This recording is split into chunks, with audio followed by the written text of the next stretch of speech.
Show! A gente retorna com muito vapor, sem mais delongas. Já explicamos como funciona. Quem tiver alguma dúvida de como funciona o Mentorizar, pode me perguntar depois, ao final dessa gravação, ok? A gente já explicou o cronograma, que foi isso aqui, né, como vai ser, e eu expliquei a divisão dentro da aula, né, dentro do Drive. E aí a gente vai fazer agora algumas questões, porque não existe aprendizado se não tiver exercício, não é isso?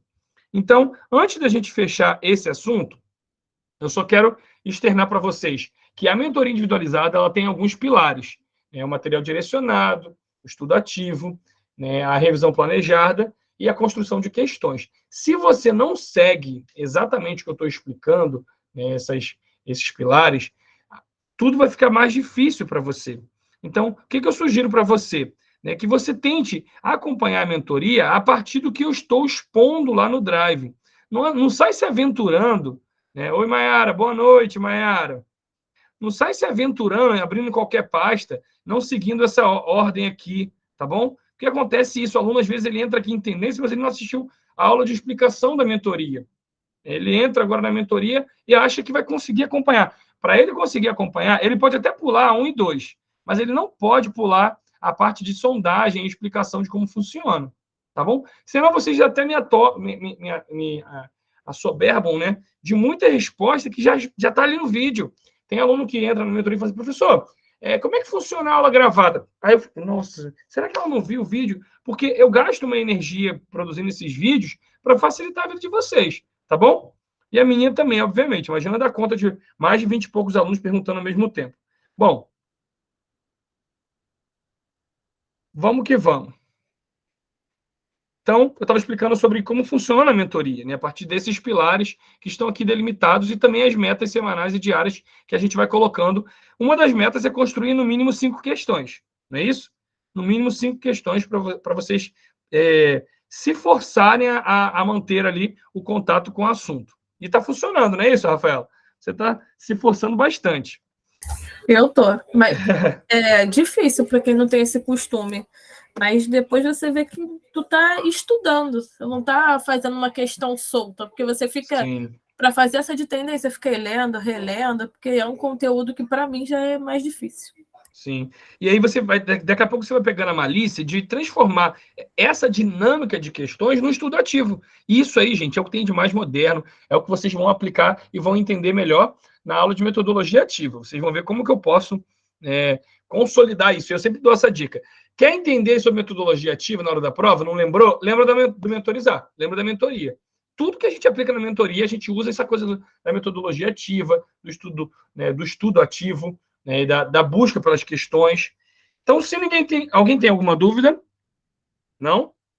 Eu perguntei isso lá no outro bloco, ninguém falou nada. Então, vamos embora. Então, vamos que vamos. Vamos lá. Aqui já falei, né? Então, depois vocês podem dar uma olhada. Inclusive, vou deixar um tempinho aqui, pause o vídeo, né? Veja esse vídeo aqui com calma. Essas datas, essa ordem, ela pode ser alterada. Vocês já sabem que eu já fiz algumas mudanças. Como eu disse aqui na observação, as datas e os conteúdos, é só para a gente ter uma ideia de como vai ser. Mas eu posso trazer um conteúdo para cá, antecipar outro, mas eu sempre vou falando isso e não vai ser em cima da hora, não. Sempre com pelo menos um mês de antecedência. Vai depender do fluxo de gravação, né, que eu vou tendo e dos meus professores também. Mas a gente vai conseguir, até dezembro, manter isso aqui. O que pode acontecer é a gente antecipar a LDB. Mas aí eu vou avisando a vocês. Bom, a aula da semana que vem, já vou falar logo aqui para ninguém me perguntar no final. A aula da semana que vem, aproveita o seu celular aí agora, já puxa um QR Code, olha só como está ficando dinâmico isso aqui, né? A aula da semana que vem vai ser no canal, presta atenção. A aula da semana que vem vai ser só resolução de questões inéditas que a gente não vai falar aqui hoje, tá? A gente vai falar sobre essa aula lá no canal do Paulo, de Tendências Pedagógicas, no canal do professor Paulo Araújo. É o canal Espaço Pedagógico. Então, você que está assistindo esse vídeo, é só apontar seu celular para esse QR Code aqui, ó, que você vai direto para o canal do YouTube, onde vai acontecer a aula na semana que vem, às 8 horas. Então, a mentoria vai acontecer ao vivo no canal do YouTube dele. Você que ainda não se inscreveu no meu canal, aqui está o QR Code do meu canal, do Mentorizar. Tem aulas gravadas lá, inclusive uma aula com o professor Paulo, a aula anterior que a gente fez, né, com ele sobre PVP e planejamento. entre outras questões. Tem questões resolvidas da VUNESP, tem aulões, né, que outras pessoas já até pagaram, né, para poder ter acesso. Eu fui fazendo alguns compilados e colocando lá, tá bom? Então, tem muito conteúdo gratuito lá. Então, se você quiser estudar, vai lá no canal do YouTube do Mentorizar que você vai conseguir. Bom, vamos fazer hoje algumas questões, não são muitas. A maioria eu trouxe do banco de questões de vocês ou adaptei. Então, esse é o momento em que a gente vai fazer esse estudo aqui ser mais ativo. Alguém quer ler essa questão? Eu comecei com algumas questões maiores, depois eu vou fazendo algumas questões mais simples.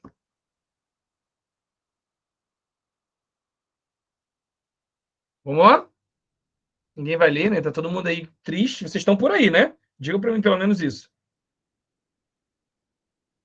Eu leio. E... As escolas que adotam a pedagogia montessoriana apresentam algumas características interessantes. Quando pensamos no papel do professor durante o processo de ensino-aprendizagem, logo imaginamos alguém no centro desse processo, conduzindo seus alunos com o seu conhecimento. Além disso, a estrutura escolar também é bem marcante, com carteiras enfileiradas e um quadro na frente. Contudo, nas manifestações da prática escolar montessoriana, podemos observar a atuação docente, por exemplo, mais ligada à mediação como forma de promover a autoaprendizagem. Os alunos têm a liberdade de construírem suas próprias trajetórias formativas, de forma a aprender fazendo. Nesse sentido, qual tendência pedagógica condiz com essa prática escolar? E aí, o que vocês acham? Que tendência pedagógica condiz com essa prática escolar? Gente, essa questão é uma questão que o Felipe fez, ele está trazendo muito perfil de questões do Pedro II, sabe? Ele tem se baseado muito no perfil do Pedro II. Inclusive, ele pediu para falar isso, né? Ele sugeriu da gente fazer questões discursivas. Eu prefiro que não façamos nesse documento, né? Então, a gente pode abrir um outro documento mais para frente, só para questões discursivas, porque aí a gente perde um pouco a proposta, né? Porque ele tem um foco Pedro II, mas nem todo mundo tem. Então, eu acho melhor a gente manter essa pegada de questões de múltipla escolha, e aí talvez a gente... Eu vou trazer algumas questões discursivas também, de concursos que caíram, né? Para a gente poder ver como que isso aparece. Mas como a gente não está no assunto que cai, né? Principalmente BNCC, sim. BNCC, planejamento, cai muito em questão discursiva. Mas eu não queria abrir esse leque. Eu acho que a gente tem que manter esse foco com alternativa.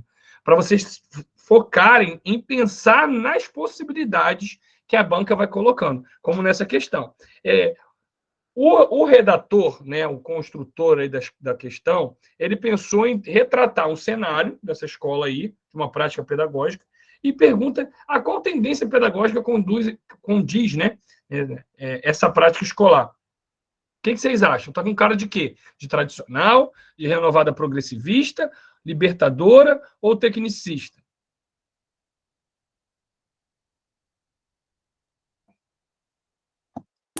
De B. De B de bola, né? Renovada progressivista. Perfeito, é isso aí, resposta correta. Como você conseguiu chegar a essa conclusão, que era a letra B, e não a letra A, C ou D? Lembrando de duas coisas. Uma que você falou tanto no vídeo, quando você vê Montessori, lembra disso! Maravilha! E a outra é que a trajetória formativa, né? As meninas que responderam aí no privado, Johnny não consegue ver o bate-papo agora. Eu não consigo. Para eu ver, eu tenho que tirar daqui do slide, gente.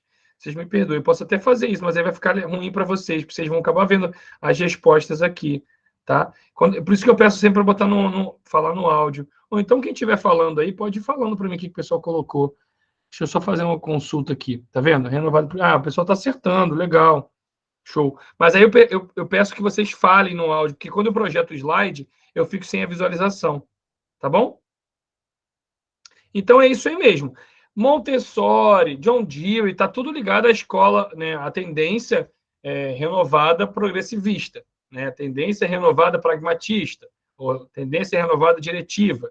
Né? São os vários nomes que, inclusive, Tem lá nos mapas mentais para vocês estudarem. Então, eu falei muitas vezes isso no vídeo. Falou em Montessori, essa ideia de aprender fazendo também aparece no vídeo, nos slides, né, nos mapas mentais. Tem outros elementos aqui também, tá bom? Muito bom, gostei de ver. Deu para esquentar os motores. Agora vamos para mais uma.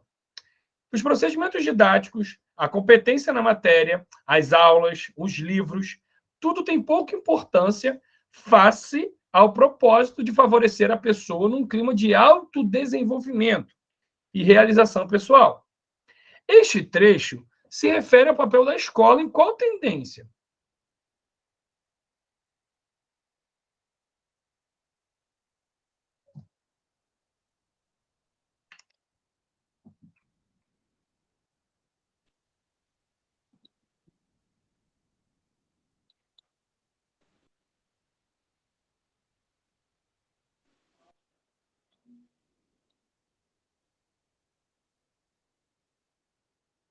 E aí, gente?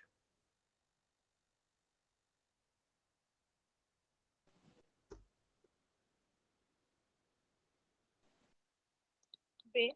Alternativa B. B de bola? É isso? Alternativa B. B de bola. Se foi B de bola, você acertou, tá? B de bola, exatamente. Por quê? A ideia de autodesenvolvimento traz a ideia de renovada não diretiva, não é isso? De realização pessoal.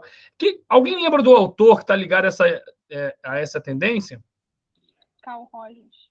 Carl Rogers, isso aí, tá bom? Carl Rogers é uma referência no que diz respeito a essa tendência. Então, falou em autodesenvolvimento, realização pessoal, uma educação tal como uma terapia, né? Mais focada nos aspectos psicológicos ali, né? Então, eu falei muito isso no vídeo, expliquei bastante. É uma questão que não dá para errar, tá bom? Se aparecer na sua prova, você já vai matar isso aí. Beleza? Mais uma.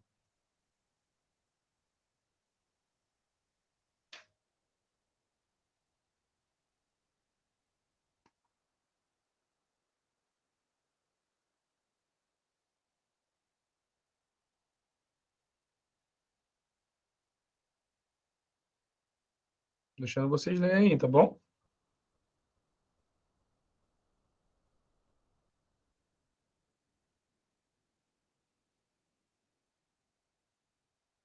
B. B de bola? Quem falou? Eu de N é B de bola. Exatamente, exatamente. Porque dentro do bloco das tendências ligadas com uma visão mais crítica, a gente tem três. Alguém lembra das três? Uma delas é a libertária. Quais são as outras duas? Libertadora e crítica social dos conteúdos. Perfeito, isso aí, tá bom? Exatamente isso. E aí você sabe que o bloco das visões críticas, né, das pedagogias progressistas, a gente tem essas três opções. Tem mais gente querendo entrar aqui agora.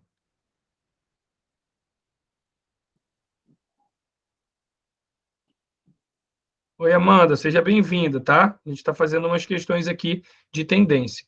Vamos lá. Então, eu estava explicando que no bloco das progressistas tem três tendências: libertadora, libertária e crítica social dos conteúdos. E já no bloco das pedagogias, né, da pedagogia acrítica, né, uma visão mais acrítica, a pedagogia liberal, a gente tem quatro tendências. Quais são elas? A tradicional. Alguém pode falar mais alguma?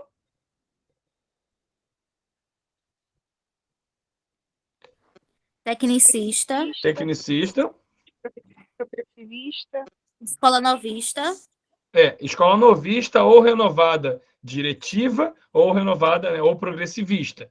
E a renovada não diretiva. Então, você tem a tradicional. Aí você tem uma virada, né, querendo negar todos esses métodos tradicionais. São as renovadas. As renovadas diretiva e não diretiva. Tá? A diretiva, que também é chamada de progressivista, pragmatista, né, escola novista, tem vários nomes, e a renovada não diretiva, que é de Carl Rogers. E, por fim, é tecnicista. Todas essas tendências têm em comum uma visão liberal, ou seja, uma visão acrítica da sociedade. É a síndrome da Gabriela. Eu botei a musiquinha para cantar várias vezes com vocês lá no vídeo que eu gravei na aula 3.0. né? Deixa tudo como está. Eu nasci assim, vou morrer assim. É a ideia da visão acrítica. Eu não quero transformação da estrutura social. São as tendências do bloco liberal, tá bom? Cuidado, porque a banca adora brincar com isso. Bloco liberal, então ela coloca libertária ou libertadora para você se confundir, tá bom? Então isso é uma boa pegadinha. Vamos lá. E eu também falei das semelhanças entre as tendências libertadora e libertária. E aí, a pessoa que fez essa questão fez muito bem. Isso aqui são questões que os alunos fizeram, tá? Eu fui só melhorando, adaptando ali. Marque a alternativa que não corresponde a uma semelhança entre as tendências libertadora e libertária. D, alternativa D. D de dado? É isso? D de dado? Sim. Isso, perfeito. D de dado. Deixa eu só acertar uma coisinha aqui, que eu estou ficando incomodado com essa tendência aqui em singular. Pronto. Exatamente isso, tá? A letra D. Por quê? Ambas trazem a ideia, né, do anti-autoritarismo, uma crítica nesse autoritarismo, né? E até porque quebra essa ideia de autoridade, né? Tanto a tendência libertadora como libertária, elas vão fazer uma virada de chave na relação de autoridade que existe com predominância na tendência tradicional, em que o professor é o centro do processo, o aluno ele é passivo, né? Então, ambas têm essa visão de anti-autoritarismo. Acho que tem alguém com o microfone aberto aí, gente. A valorização da experiência vivida, né, até mesmo pela questão, né, do grupo, né, da questão da coletividade, né, a ideia da autogestão pedagógica também é uma semelhança. Agora, o professor não é o orientador de um trabalho coletivo? Como que é assim que ele não é o orientador de um trabalho coletivo? Né, na tendência libertadora, a gente sabe que o professor ele é o animador daquele grupo. Ele vai usar o diálogo, né, assim como Paulo Freire fez, né, através de temas geradores, para fomentar, né, a relação ali, a construção do conhecimento. Então, na tendência libertadora, o aluno e o professor, eles ensinam e aprendem juntos, nessa relação de horizontalidade, né, de um trabalho coletivo a partir de um diálogo, né, estabelecido. Já na tendência libertária, o professor ele é orientador e o aluno reflete coletivamente. Tá? Então, tem essa relação de ser um orientador e o aluno refletir coletivamente, né, na tendência libertária. Tá muito centrada nessa perspectiva do coletivo, né, a tendência libertária. Tá? Experiências anarquistas foram dando, né, essa visão para essa tendência aí. Tá bom? Uma coisa que acontece muito, gente, só voltar aqui, ó. Tá vendo aqui a ideia de autodesenvolvimento e realização pessoal? Renovada não diretiva. A banca gosta de fazer você se confundir renovada não diretiva com libertária, tá? Então tomem cuidado com isso também. É uma boa dica que eu estou dando, tá? Manter bem delimitado ali na sua mente essa diferença entre libertária e renovada não diretiva. É só lembrar do Carl Rogers e a tendência libertária lembrar de experiências anarquistas, que aí não tem erro, tá? Não tem erro mesmo.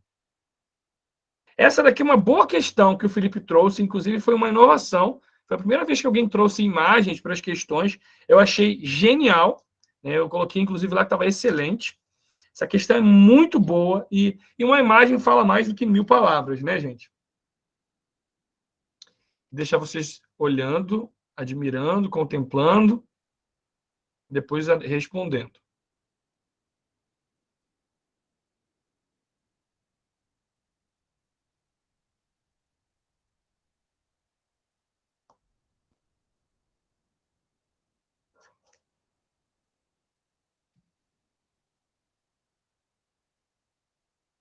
E aí, você já tem alguém para responder aí?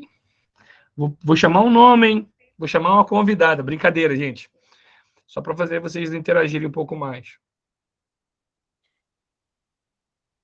C, tecnicista. Perfeito. Por que você acha que é tecnicista? Por conta das tipo as máquinas aí na imagem. As máquinas. Mas qual foi a associação que você fez das máquinas com a tendência tecnicista? Só para eu entender o raciocínio que você fez.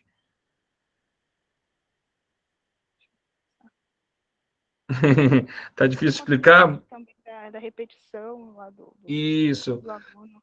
do trabalho de repetição mecânica, isso aí. Trabalho de produção em linha, de uma produção para massa, né? É a ideia que está delimitada na tendência tecnicista. É exatamente isso, tá bom? Na tendência tecnicista, a gente tem toda essa visão, uma repetição mecânica, né, da eficiência, da eficácia. A ideia é que a escola seria essa produção, né, em massa, né? Estaria preparando esse trabalhador, esse indivíduo, né, de modo fabril, né, de modo em massa, em grande número. Muito interessante essa imagem e bem interessante para a gente poder analisar, né? É muito comum a galera ficar na dúvida. Essa questão eu não considero uma questão difícil. Não considero, tá? Tem questões mais difíceis sobre tendência tecnicista e a gente vai ver na aula 3.2, na semana que vem, lá no canal do YouTube do professor Paulo, tá? Agora é o seguinte, a gente vai fazer uma questão mais resumitiva. Então, eu vou aproveitar esse momento para fazer mais uma pausa, de gravar aqui, né, a questão resumitiva, porque a gente vai vir, né, depois do intervalinho, fazendo essas questões mais resumitivas. Aproveitar e dar boa noite à galera que está chegando aí, tá? Galera nova, né? A galera que está aqui conhecendo Mentorizar. A gente vai dar só uma pausa e eu já recomeço a gravação.